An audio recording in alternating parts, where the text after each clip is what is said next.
right. Well, howdy out there, everyone, and welcome to the world-famous Cotton Companion podcast from the creators of Cotton Grower Magazine. Now, this is Bet Barnes, along my colleague and good friend Jim Stedman, who is Cotton Grower's lead editor. Jim, as you know, I am fresh back from the happiest place on earth, or at least I was in close proximity to the happiest place on earth, Disneyland, as I just got back from the National Cotton Council's annual meeting, which was down there in Orlando, Florida, where it didn't look super happy out the conference window. It was cold and gray and drizzling, relatively cold for a Mississippi boy. It was cool outside, but definitely gray and drizzly outside those conference windows. I did learn one thing, and that is there is no stopping a farm wife with the kids in tow when you are in Orlando. There were a lot of cotton families who powered through that rain and cold and drizzle and got out there, did the parks, did Space Mountain, and rode the teacups and all that fun stuff. And so my hat is off to the true MVPs of our industry, the moms who braved that weather and made a vacation out of that bit of industry business that happened down there in Orlando this past weekend. So some of them are still down there, actually. Now that I would suspect they probably are. Yeah, it's just Wednesday. I've been back at it for 2 or 3 days, but yeah, I'd bet a few of them are still down there having a big time. Maybe the weather's improved. So, Jim, we are in the thick of meeting season. We have just over a week now until we hit the Mid-South Farm and Gin Show, which is here in downtown Memphis. Are you prepared, Jim, to walk that gin show floor and shake all the hands this year? I am always mentally prepared to walk the show. Physically, it's, we'll see. It's always, there is, if you're one of these people who counts your steps, you're going to get a lot in during that show. But no, I'm looking forward to it. It's always a very busy 2 days, 2.5 if you count going in Thursday to get everything set up for our booth. But yeah, I mean, there's people are already calling, wanting to visit. We've got some information about a little press deal on Friday afternoon. And of course you'll have the Cotton Outlook conference on Friday morning that we cover. Gonna be a lot of old friends, a lot of new friends there. And in the midst of it, we are going to peel away and physically present our Cotton Achievement Award for 2023 there at the Mid-South Farm and Gin Show. So it's going to be a busy couple days.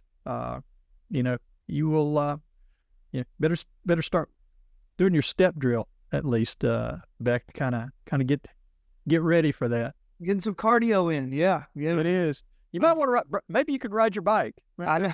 Well, that's what I'm thinking. Yeah, it's so nice out. I know we're just talking about it. Yeah, I got to get my cardio in advance of the gin show. Now, for you, Jim, you are kind of it's doubly busy for you because you're kind of a unofficial staff on the show, as your wife Andrea is for real on staff over there at the Southern Cotton Ginners Association, who puts that giant show on. And so I know it's a family effort over there. You and Andrea and the kids get involved, and yeah, it's gonna be a busy weekend. Not to over. It's already ramped. Yeah, let's put it this way: the anxiety and the effort and the energy is already ramping up for it. But yeah, it is what it is around here in the midst of everything else that goes on. So yeah, I know. Well, we'll be looking forward. It's going to be a big time, as it always is. So, yeah, definitely. Jim, I mentioned that again. I'm fresh back from that annual meeting, NCC annual meeting, and a lot happened down there. We had a lot to cover. The Council's economic update was delivered by economist Dr. Jody Campeche, I should say. And I guess my brief summary, I've had a couple farmer buddies text me, well, what'd they say? Me, not the sharpest economist out there, but I think my just very brief summary would be that I thought Jody was saying, fundamentals are driving this. It's not a mirage, fundamentals have been driving this recent little uptick in prices that we've seen, which have been a very pleasant surprise.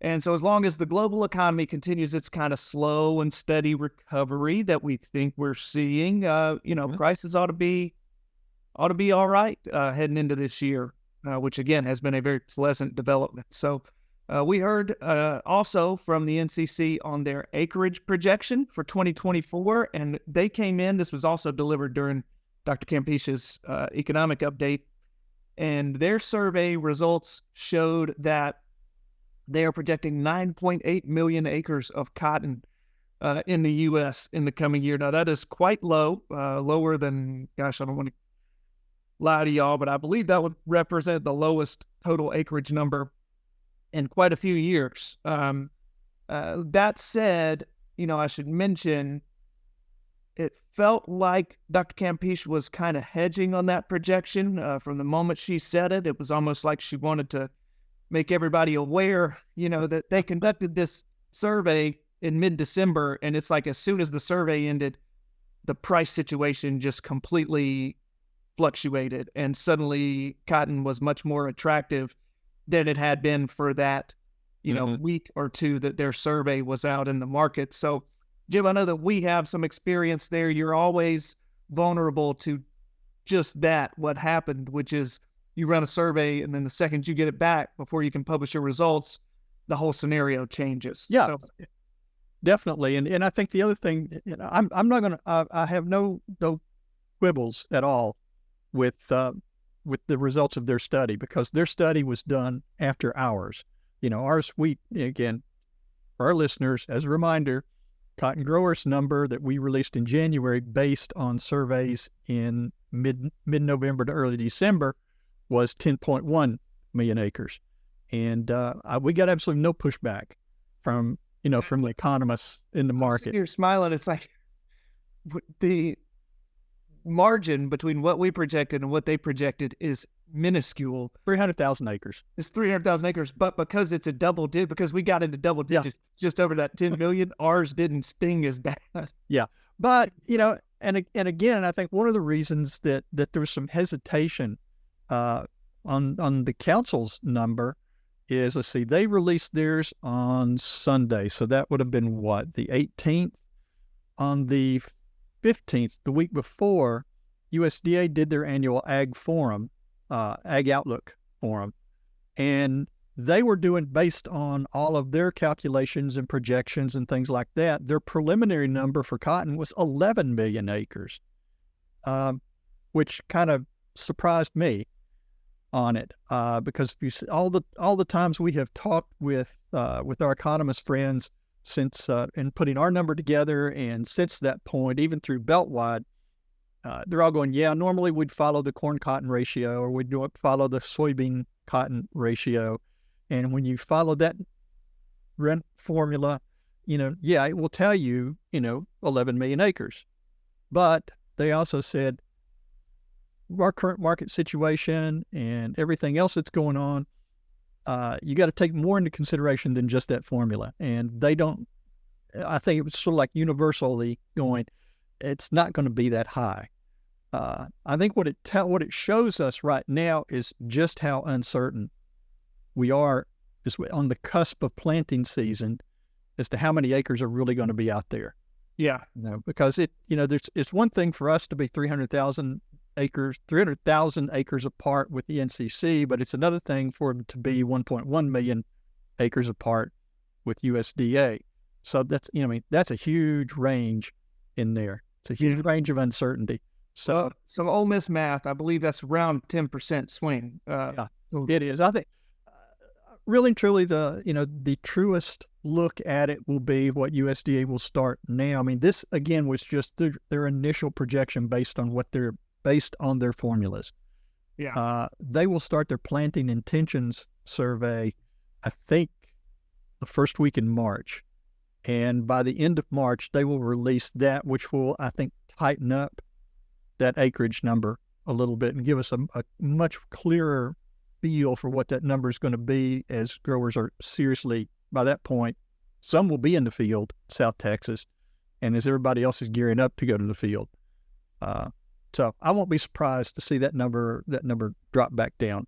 But again, I'm not an economist. I feel like you're more a pessimist on this than I want to side with the USDA and think that their 11 million projection is better. I shouldn't frame it as pessimist or optimist. I mean, it's numbers. It is what it is. But if you're Cotton Grower Magazine, yeah, we won't.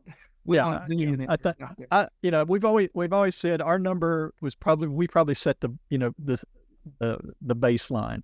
Yeah, and we'll probably end up higher than that. I still think it'll end up higher than our number. Yeah. Well, I would just say my last bit of context here is that as Jody Campeche presented their 9.8 million acres, I just felt like her tone about that just didn't seem super confident, and she immediately, well, I mean, understandably so, the price scenario flipped the second that they got their data back from the scenario completely changed. So like I understand her hedging their number, but she immediately pointed to that USDA 11 million and just kind of said, hey, that one may be closer to the truth. So, just what you're saying, Jim, is the economists think the NCC number is closer to the truth. And I think the NCC's economists kind of pointed at that USDA 11 million and said that may be closer to the truth. So it feels like you're standing in the circle pointed at each other. Yeah, exactly. Yeah. At this point, but we'll see. We will see what happens with it. We will. I hope prices continue to climb sky high. But for Cotton Grower Magazine's sake, I hope we have, maybe we have 20 million acres. Who knows? So we won't have 20 million acres. We won't have 20 million acres. Scratch it. If anybody heard that, no, that's not. That will not be correct. Do not write that down. Okay. So in addition to all of the great intel that the council shared and the work that they are doing, I should say before we get away from talking about the annual meeting, hats off to the folks at the annual, to our friend Marjorie Walker for putting on a first-class show. And it's been a couple years since I went to that meeting, Jim. And you just come back and you realize like all the different things that the council has their hands in and all of the battles that they are fighting, things that you wouldn't even be aware of, the stuff that they are trying to handle on behalf of the industry.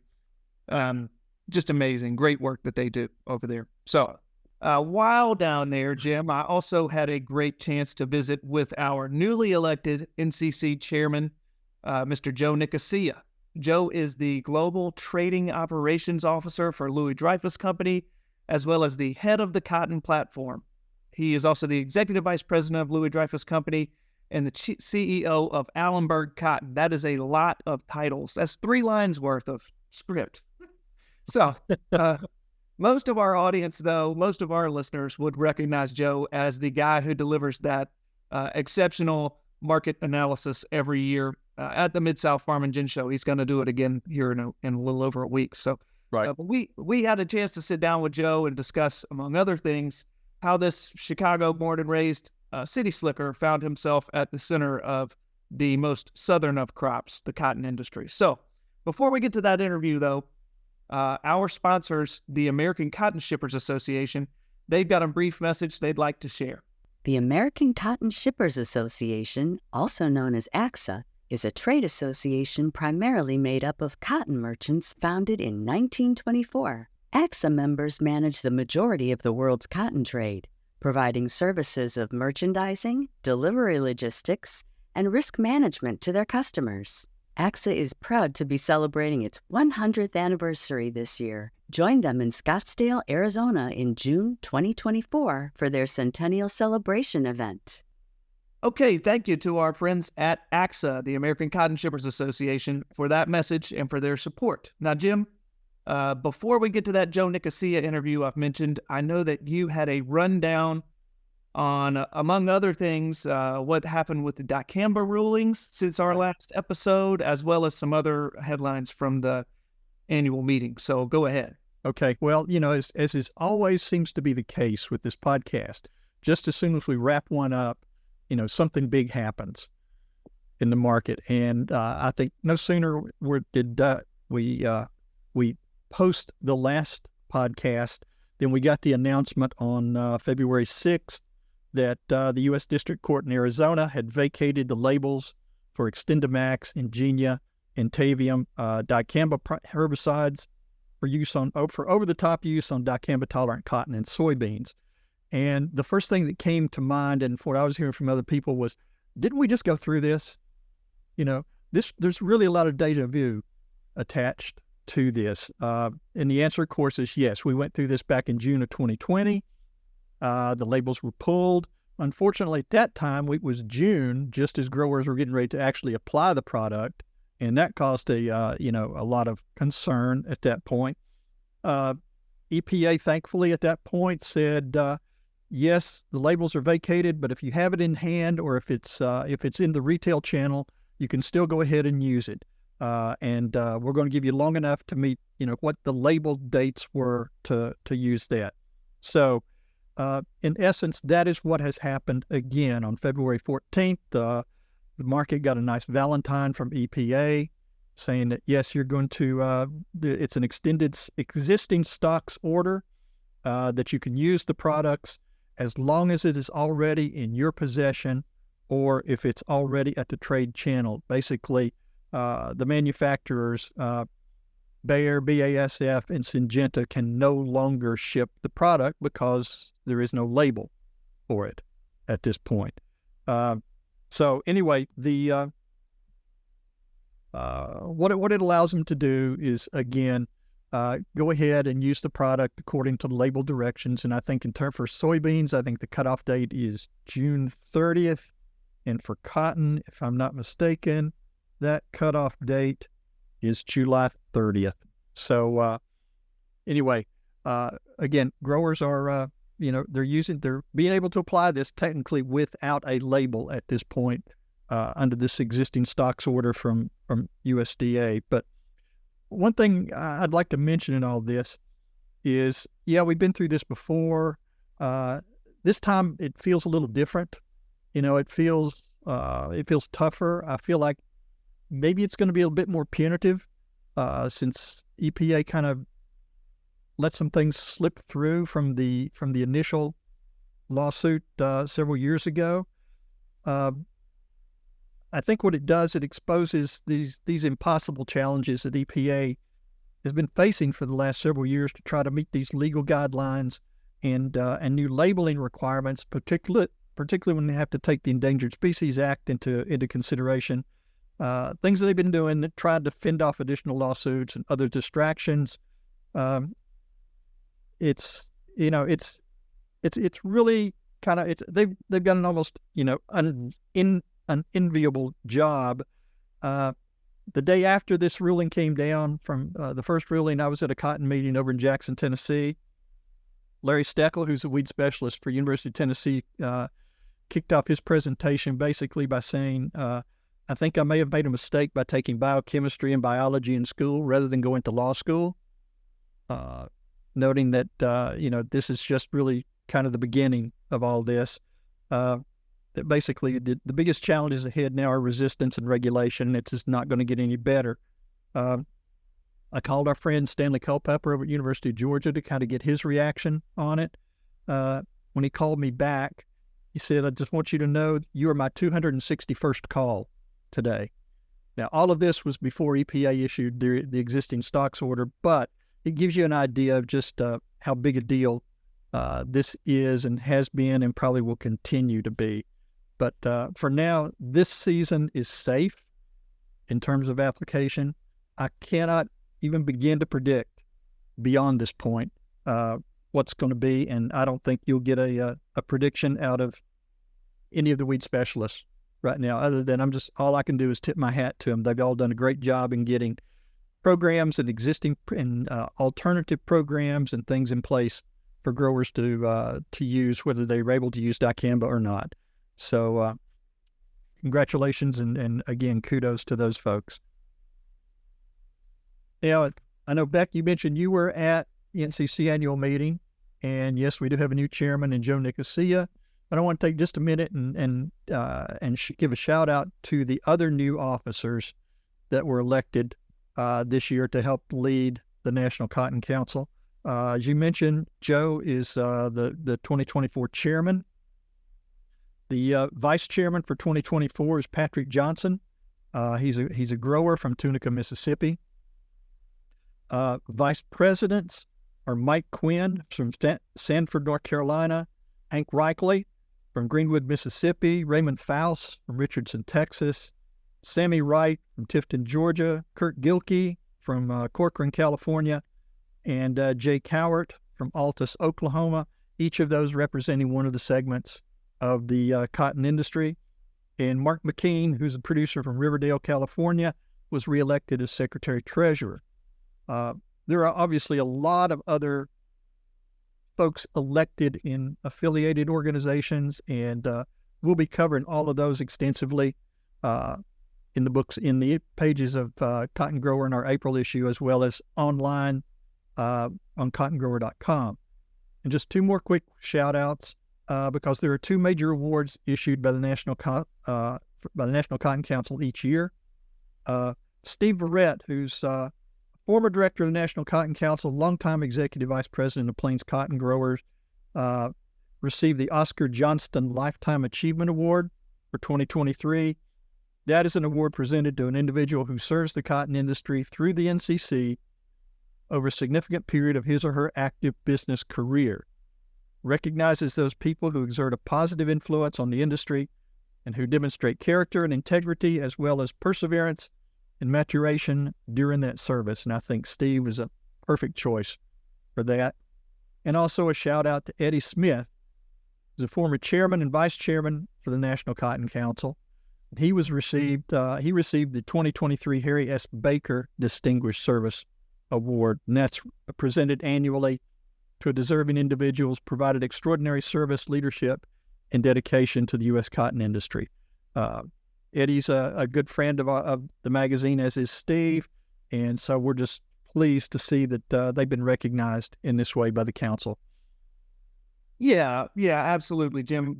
Huge congrats to both Steve and Eddie, two West Texas gentlemen who have just been so great to the industry and also so helpful to us at Cotton Grower Magazine whenever we've needed them. Big congrats to them. Whenever I think about Eddie, man, he's got this on his spread on his home place there in Floydada.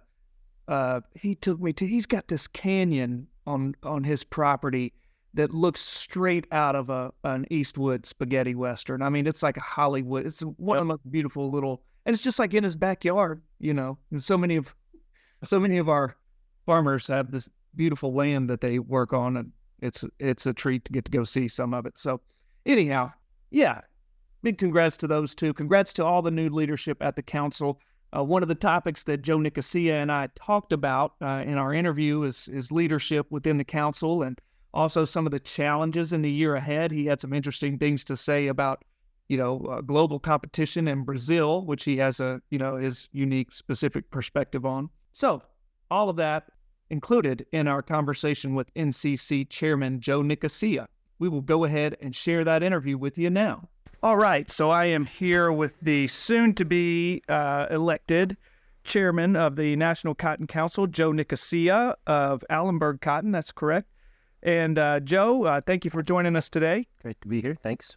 And I just want to talk to you first and get started asking about your start in Chicago. I know 12, 13 years ago, I was up there in Chicago when you were being introduced as the president of AXA for the AXA annual meeting up there. And I remember being there and being very impressed with your sister, who you had come and speak to that group, and just got to know a little bit about your start up there in Chicago. Can you tell me, though, how you went from a city boy, how most of our listeners would hear you, to getting your start into this, the most southern of crops, the cotton industry? Oh, sure. Well, I went to school at Dartmouth. Coming out of Dartmouth, I had a choice of trying to continue and go get my MBA at University of Chicago. I deferred that, decided I wanted to pursue. I always kind of had a love for trading, the competitiveness of it. So took the job at Louis Dreyfus and actually started in the grain division. I moved 3 times in the first 16 months, started in Minneapolis, moved down Springfield, Illinois. During that time frame, Louis Dreyfus bought Allenberg Cotton Company. I was the first trader that they transferred down to Memphis to join Allenberg. So as I said, I moved 3 times for 16 months and then never again. So that was the beginning of the story, coming down to cotton. You know, I had never seen a cotton plant in my life when I came down here, and you know, what a change that's been for now. It's been my career and my life. How many, just to table set, what year was that you moved down to Memphis? 1982, a long time ago. Yeah, been there for a while. It's saying you're a true Memphian at this point. Exactly. So I want to ask you too, Joe, and this is a big deal. I have been working on a project with the gang downtown at the American Cotton Shippers Association with Buddy and those guys, and so I've been in touch with them a lot here recently, and I know that they are very excited to have a shipper being elected as a president of the National Cotton Council. This is only the 3rd time in the history of the Cotton Council that has happened, that someone from what would be considered your segment, a shipper, has led the council. So what does that mean to you? Well, obviously it's a great honor and privilege to be able to do that. You are right. Traditionally, it doesn't happen very often. So I feel particularly, honored to be able to do that. In the past, if you go back many, many years ago, there seemed to have been a lot of choices in the industry between segments, and it created some question about whether people were aligned in philosophy and in policy but over the last 15 to 20 years, that's really disappeared. So that today, I try to look at it, and one of the things I really want to push is that we're not 7 segments in NCC, we're one industry. And we have to move forward with one voice, especially today with the challenges and difficulties that we see in the cotton industry. And many of those are very pointed to the United States industry. So we've got a lot of work ahead of us in the next several years. We're being challenged on many fronts. So a lot of work to be done. The merchants are in a unique position because we're really the interface between everything that takes place, whether it be the marketing chain, the value chain, the logistics, the end user, the grower, risk management. So I really feel that it's a great opportunity for us to be able to try to bring the group together, again, as one industry instead of 7 segments to meet the challenges that we're facing.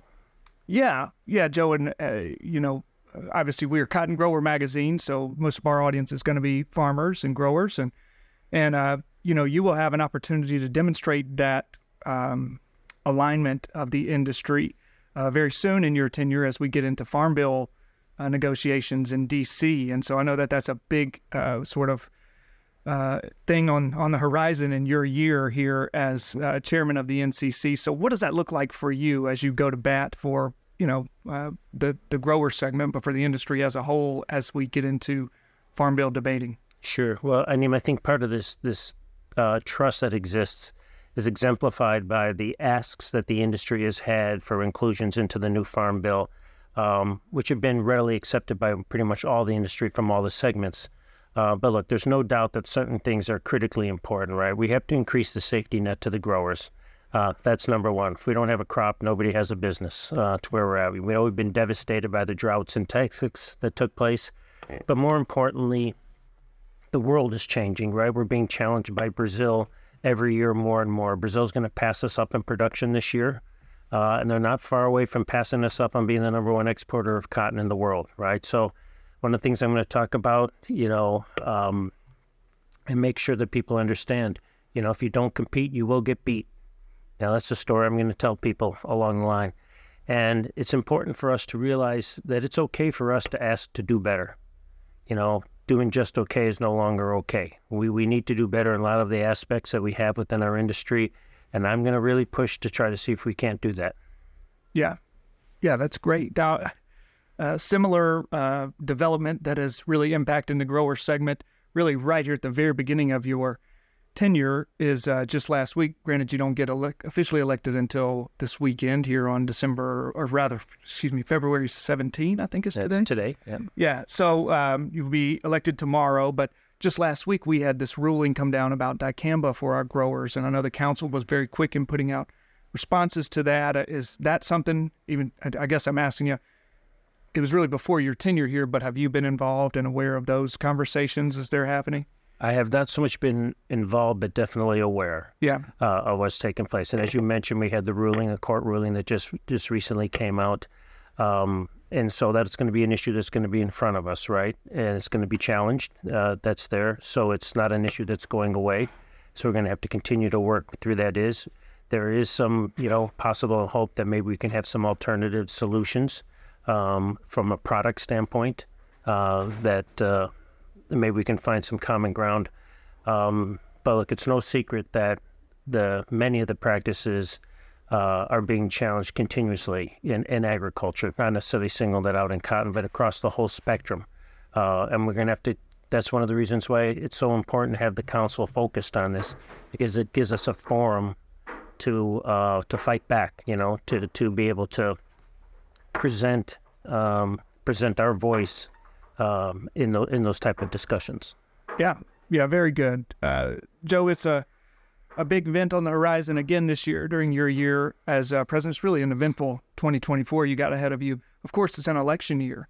And I'm just curious about, from a how the sausage gets made standpoint, how does the council handle an election year in D.C.? Is it something where you're developing contacts and of course, there's the presidential election, which is the big one that everyone will have their eye on, but there are other key races that are going to be made for decision makers that are going to impact our industry. So is the council developing contacts on both sides of a contested race? Which, throughout the Cotton Belt,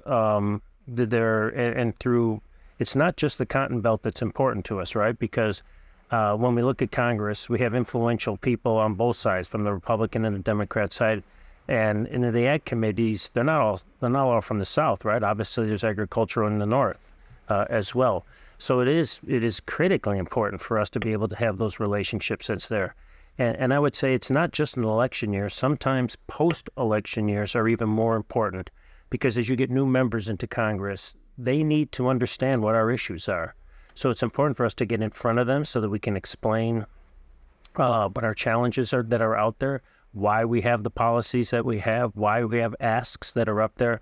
So in some cases, the post-election year is almost even more important than the election year. Yeah, that's real interesting. It's a good one to kind of dovetail towards the end here. I know you have meetings to get to here on this annual meeting weekend. You mentioned a post-election year. Joe, since I've been around since 2008 here at the magazine. I've seen you be the AXA president. I've seen you be ICA director of ICA. Director of ICA, and now I'm here to watch you become the chairperson of the National Cotton Council. What does 2025 look like for you? Are you going to take a step back and try to just be a merchant for a while? I don't know if I would love to be able to take a step back, but I don't think that's on the horizon for me just yet. I've been around a long time to where things are. I love what I do. I do it because I love it. I think if you talk to many people, the cotton industry is unique. Our company, Louis Dreyfus, we trade many different commodities where it is. There is no industry like the cotton industry, both from the ability of people to network together, to come together for common causes.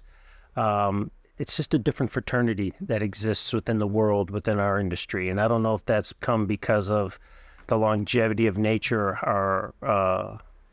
and history that we've had within our industry. But, I would do it for free. I'm glad I don't have to do it for free, but I would do it for free because, it's my passion. Yeah, well, clearly we can see that through your efforts over the years. Joe? But in 2025, just to follow up on that answer, sure. My message as I go forward to here is for people to understand that, the United States cotton industry has a huge challenge in front of it. And we need to pull together in order to where it is, because we are losing ground quickly. We don't have a problem selling U.S. cotton. We have to make sure that we are able to grow cotton profitably in this country in order to be able to maintain both our customers, our market share, and the longevity of the great history that we've had in this country, especially in the cotton industry. Brazil is growing tremendously quickly. They're attacking and taking away our export markets that we have. And we can either sit back and do nothing and let that continue on, or we can come together as an industry and fight back, and We are going to have to make some decisions on what it is that we do in this industry in order to better serve both our grower community so they can be productive and profitable, but also within our supply chain and service our customers around the world, so that we can separate ourselves in some form or fashion so that people will make the United States cotton a choice, because they have a choice today. Just like consumers have a choice, so do manufacturers and textile mills around the world. So we need to separate ourselves different from others. Yeah. Boy, I would love to get in. What I want to ask you is, what does that look like coming together as an industry to be more competitive against Brazil? But I know that, A, I can't fit that into a podcast interview, and B, I'm going to hear from you 2 weeks from now at the Gin Show floor, as we always do, and that they give you an hour, and that's a big, long space for you to kind of stretch out. And I'll be talking a lot more about this subject then, for sure. I suspect so. So we look forward to that. And for our listeners, we'll bring you all the details from that speech as well. But for now, Joe, I know we got to let you go. Got a couple minutes before your next meeting. Great. I appreciate the time, and thank you for that. Thank you, Joe. So, all right, you can learn more about Joe and the NCC's annual meeting headlines online at cottongrower.com in the coming weeks. So that's going to just about do it for this episode of the Cotton Companion podcast. We want to thank NCC Chairman Joe Nicosia, of course, for taking time to visit with us in Orlando. We want to say thank you, too, to the American Cotton Shippers Association for their participation and sponsorship of the Cotton Companion. And as always, we want to thank you, dear listener, for joining us.